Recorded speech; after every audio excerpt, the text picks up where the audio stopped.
Di dalam Islam, saya syarahkan dulu poin ini. Di dalam Islam teman-teman kita disuruh mencari sahabat yang baik. Tetapi sahabat ini sesama jenis. Laki-laki sama laki-laki, perempuan sama perempuan. Kita kenal dalam istilah ukhuwah Islamiyah. Persaudaraan dalam Islam ada dua. Ada ukhuwah yang umum, semua muslim kita anggap saudara kita.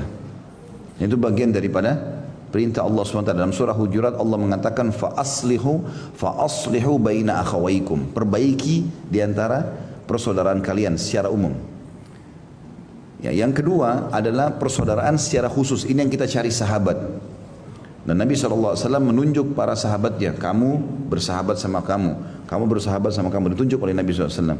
Seperti kasus Abu Darda dengan Salman Al-Farisi, gitu kan?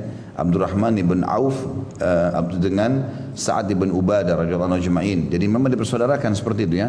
Utbah bin Ghazwan sama Syammah atau Abu Dujana. Dan ini dipersaudarakan oleh Nabi SAW. Jadi supaya dia selalu melekat bersama-sama. Tapi di sini syaratnya dia harus muslim. Kemudian yang kedua memang orang yang saleh. Kalau perempuan salihah, bahkan kalau perlu lebih baik ibadahnya daripada kita supaya kita termotivasi. Karena kata Nabi SAW, Al-mar'u ala dini khalili. Seseorang sesuai dengan agama sahabatnya. Kemudian ada adab-adabnya dalam persahabatan tersebut. Dia dahulukan saudaranya dalam kebutuhannya. Dia selalu menjenguknya kalau sakit, menanyakan kabarnya. Nabi SAW itu kalau habis sholat tanya, mana fulan, kok nggak ikut sholat? Nabi hafal satu persatu sahabatnya. Mereka bilang, oh lagi nggak ada ya Rasulullah. Ada yang tahu siapa tetangganya? Saya Rasulullah, coba cari tahu. Kalau sakit Nabi SAW ajak semuanya pergi jenguk. Seperti itulah. Jadi betul-betul persaudaraan itu erat sekali yang dibangun oleh Nabi SAW. Bahkan beliau mengatakan orang mukmin seperti satu jasad. Ya. Kalau satu luka, misalnya jarinya kena pisau atau silet, seluruh badan ini akan demam. Memang seperti itu. Dan ini manfaatnya sangat besar. Kita berkumpul dan bersahabat dengan dia itu karena Allah Subhanahu wa taala, dan kita berpisah juga karena Allah.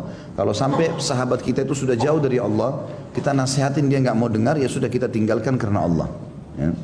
Maka kita selalu bersahabat dengan dia. Dan kata Nabi SAW, Allah akan menyiapkan mimbar nanti di hari kiamat di mahsyar yang mengeluarkan cahaya yang sangat terang sampai membuat para nabi-nabi dan para syuhada cemburu. Lalu para sahabat mengatakan, ya Rasulullah, mimbar buat siapa itu? Kata Nabi SAW, orang-orang yang saling mencintai karena Allah.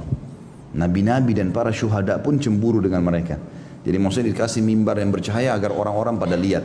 Dan juga kata Nabi SAW dalam sebuah hadis qudsi Allah berfirman,